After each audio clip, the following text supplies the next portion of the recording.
اسلام نے جہاں حق پرائیویسی دیا کہ اس کے حق پرائیویسی کے اندر بار بار مداخلت نہ کی جائے، وہی یہ بات بھی فرمائی کہ تم اپنے پڑوسی کے قواعد سے آگاہ ہو۔ ہمارے درمیان رہنے والا آدمی کن حالات کے اندر ہے، کن مشکلات سے گزر رہا ہے، میرا پڑوسی کیسا ہے، اس کے ساتھ اس نے سلوک کرنے کا حکم دیا گیا، اس کے معاملات میں دلچسپی دی جائے، اس کی علمی ترقی، معاشی خوشحالی کی ہر ممکنہ کوشش کی جائے۔ ملت اسلامیہ اگر چھوٹے چھوٹے ایسے جزیرے بنائیں جس میں ملت اسلامیہ کے افراد ایک دوسرے میں اشتراک تعاون کرتے ہوں، میرے معصوم بچوں کے سروں پر آپ ہاتھ پھیرتے ہوں، ان معصوم بچوں کی شرارتوں کو آپ صحیح رخ دیتے ہوں، انہیں مسجد کی طرف جانے میں ان کی مدد اور تعاون کرتے ہوں، تو آپ یقین جانیے کہ ایک ایسا معاشرہ بنے گا۔ جو پریشان حال ہوتے ہیں انہیں معاشی ترقی کے کچھ راہ بتا دی جائے، جو علمی ترقی کرنا چاہتے ہیں انہیں اچھی اسکول کا تعارف کروایا جائے، ان کی مدد کر کے انہیں بہترین اسکول میں داخلہ کیا جائے، ان کے اہل خانہ کے ساتھ ہمدردانہ تعلق رکھا جائے، اور محبت آمیز تعلق کے ذریعے سے ان پڑوسیوں کے ذریعے سے بہترین تعلق کو ہم بنانے کی کوشش کریں۔ اور اگر وہ مالی حالت سے کمزور ہو تو وقتاً فوقتاً چپکے اس کی مدد کی جائے کہ اسے کوئی پریشانی نہ ہونے پائے، اس کی عزت نفس کو کوئی ٹھیس نہ پہنچے، خاموشی کے ساتھ اس کی ضرورتوں کی تکمیل کی جائے۔ آئے دن افراد خانہ کو کسی نہ کسی برف کا شکار ہونا پڑتا ہے، کبھی کبھی یہ پریشانی بڑی شدت اختیار کر جاتی ہے، کبھی کبھی رات کی تنہائیوں کے اندر دکھ اطلاع دے کر نہیں آتا اور سارے لوگ پریشان ہوتے ہیں۔ پڑوسی کا حق ہے کہ بیمار کی تیمارداری کی جائے، اس کی مدد کی جائے، اسے تعاون کیا جائے، اس سے ایسا تعلق بنایا جائے کہ بلا جھجک وہ اپنی دل کی بات آپ سے کہہ سکے۔ ایسا نہ ہو کہ کئی دن گزر گئے، وہ بھوک اور پیاس کے اندر ہے، لیکن وہ جھجک کر آپ کا خیال کر کے آپ کے گھر سے وہ اپنی ضرورتوں کو بیان ہی نہیں کر رہا ہے۔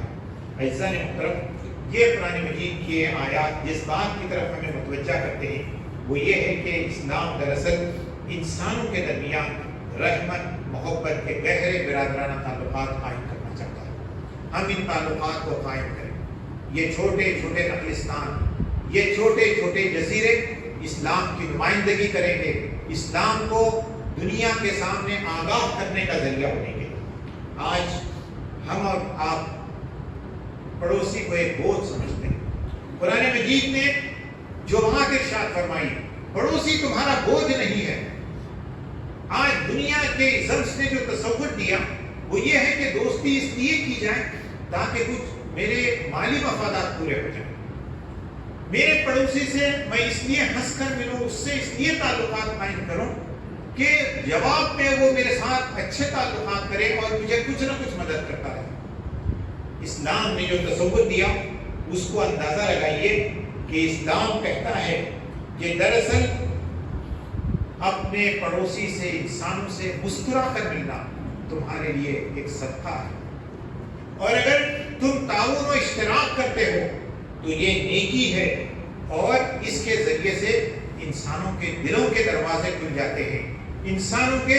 گھروں کے دروازے کھل جاتے ہیں، اور اس کے نتیجے میں وہ تمہیں جاننے اور سمجھنے کی کوشش کرتے ہیں۔ آج کی دنیا کے اندر لا تعلقی، اجنبیت، بے حسی، سرد مہری کی بڑی بڑی دیواریں کھڑی کر دی گئی ہیں۔ برسوں ایسا ہوا ہے کہ ابھی ایک تازہ سروے آیا ہے،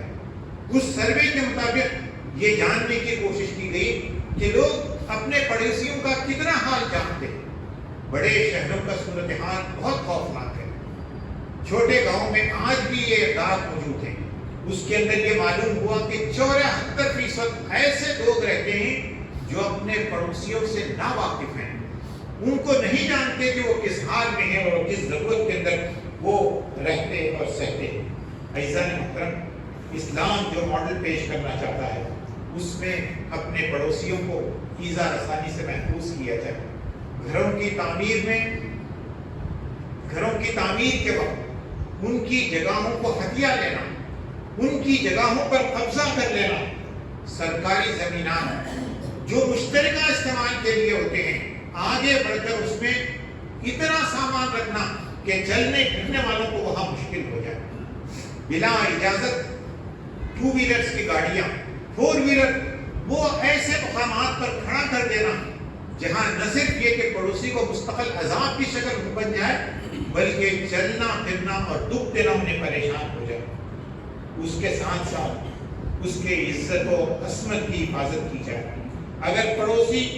بھوک میں کا شکار ہو, بیماری اور تنہائی کا شکار ہو, بڑھاپے کے عوارض کا وہ شکار ہو, کسی مظلومیت کا شکار ہو تو پھر اس کا خیال رکھنا چاہیے. ایک آخری بات جو اس موقع پر میں آپ سے کہنا چاہوں گا وہ یہ ہے کہ ہم کو تجسس سے منع کیا گیا. ولا تجسسوا, کہ تم ایک دوسرے کے تجسس میں نہ کرو. انسانی سماج کے اندر ایک دوسرے کے تجسس میں پڑنا ایک عام سی بات ہے. اسلام نے اسے سختی کے ساتھ بیان فرمایا. تو آج کل فون کے استعمال کے ذریعے سے آپ دیکھتے ہیں کہ کسی کی باتوں کو سر عام پھیلا دینا, اسے بدنام کرنا, ہر بات دوسروں تک پہنچانا, یہ اسلامی آداب کے سراسر خلاف ہے اور اس سے سختی کے ساتھ منع کیا گیا ہے. حضور نبی کریم صلی اللہ علیہ وسلم نے ارشاد فرمایا, قیامت کے دن جب اللہ تبارک و تعالیٰ کا دربار لگے گا,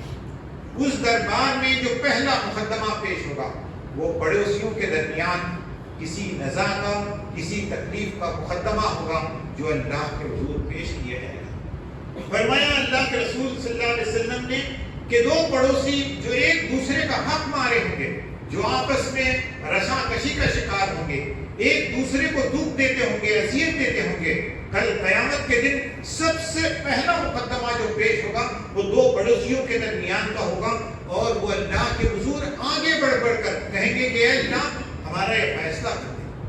پھر فرمایا گیا کہ اللہ تبارک و تعالیٰ اس کا فیصلہ کرے گا اور وہاں سے فیصلوں کی آغاز ہو جائے گا. آپ سوچئے اگر پڑوسیوں کے درمیان خوشگوار تعلقات ہو, بہترین ان کے ساتھ سلوک ہو, تو آپ اس سے اندازہ کر سکتے ہیں کہ ہم اللہ کے حضور کس حال میں پہنچیں گے.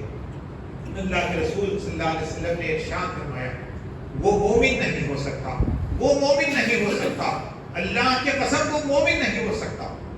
صحابہ کرام رضوان اللہ اجمعین نے اللہ کے رسول صلی اللہ علیہ وسلم کو پوچھا, اے اللہ کے رسول صلی اللہ علیہ وسلم کون مومن نہیں ہو سکتا؟ فرمایا وہ جو جس کی اذیتوں سے اس کا پڑوسی محفوظ نہ رہے.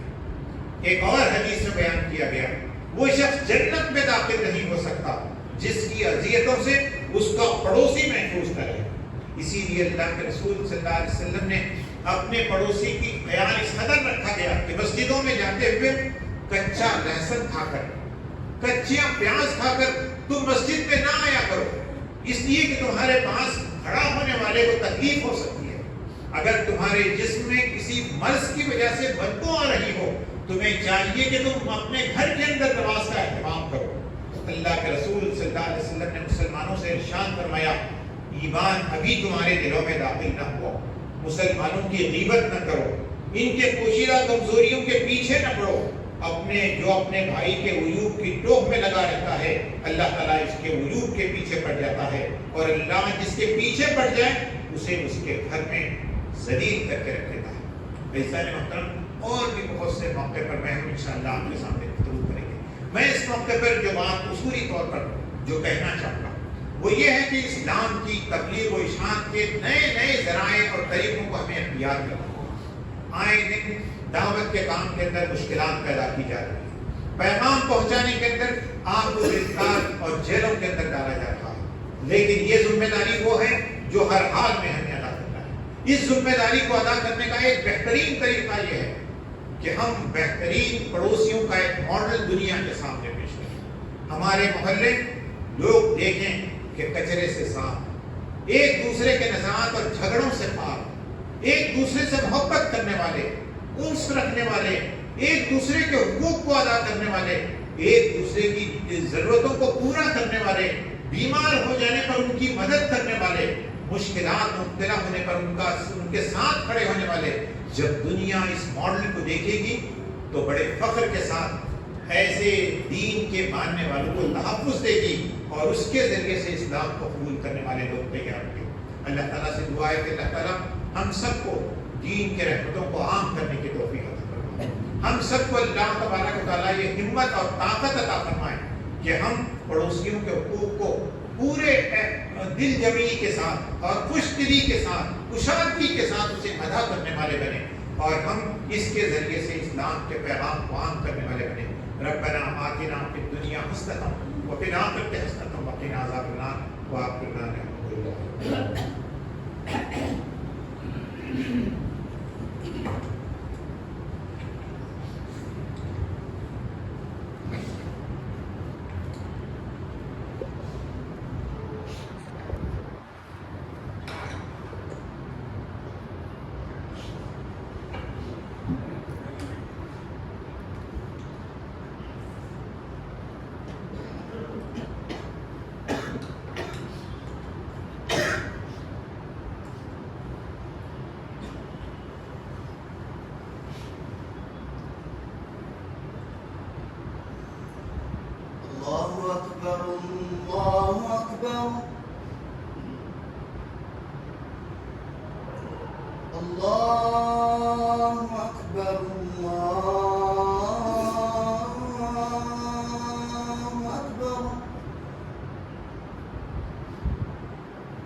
أشهد أن لا إله إلا الله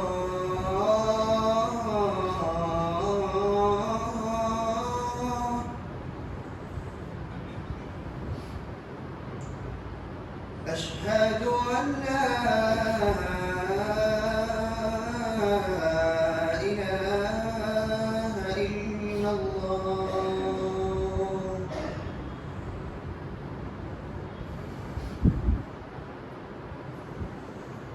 أشهد أن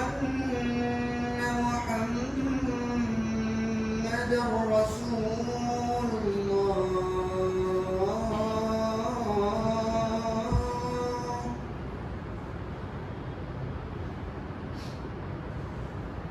أشهد أن محمدًا رسول الله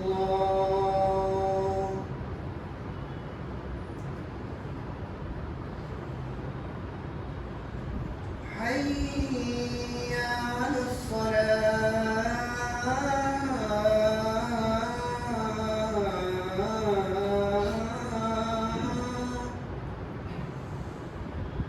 حي على الصلاة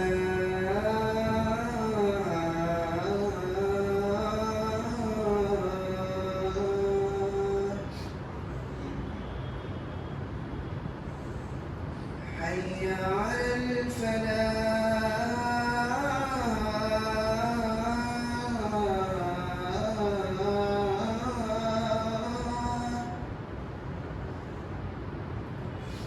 حي على الفلاح.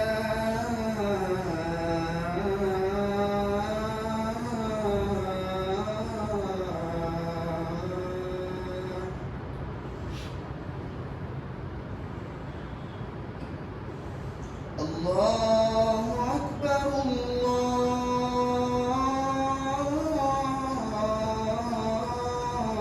الله أكبر لا إله إلا الله.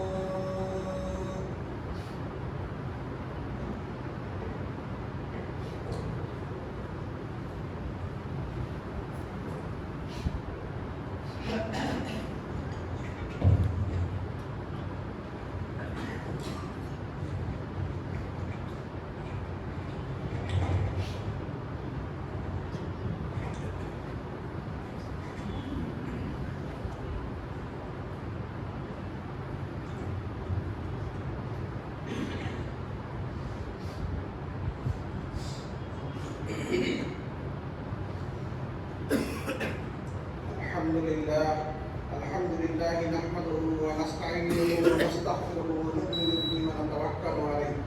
ونعوذ بالله من شرور أنفسنا ومن سيئات أعمالنا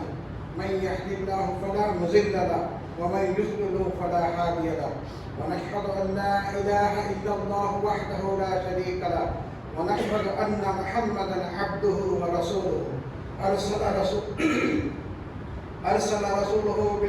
بالحق بشيرا ونذيرا بين يدي الساعة من يطع الله ورسوله فقد رشد واهتدى ومن يعصهما فإنه قد غوى فإنه لا يضر إلا نفسه ولا يضر الله شيئا إن خير الحديث كتاب الله وخير الهدي هدي محمد صلى الله عليه وسلم وإن خير الأمور أوادمها وشر الأمور محدثاتها كل محدثة بدعة وكل بدعة ضلالة وكل ضلالة في النار أما بعد فأعوذ بالله من الشيطان الرجيم بسم الله الرحمن الرحيم قال تعالى في كتاب المجيد يا أيها الذين آمنوا إذا نودي للصلاة من يوم الجمعة فاسعوا إلى ذكر الله وذروا البيع ذلكم خير لكم إن كنتم تعلمون فإذا قضيت الصلاة فانتشروا في الأرض وابتغوا من فضل الله واذكروا الله كثيرا لعلكم تفلحون وإذا رأوا تجارة أو لهوا انفضوا إليها وتركوك قائما قل ما عند الله خير من اللهو ومن التجارة والله خير الرازقين بارك الله لنا ولكم في القرآن العظيم واستغفر الله لي ولكم ولسائر المسلمين إنه تعالى جواد كريم ملك وبر رؤوف رحيم.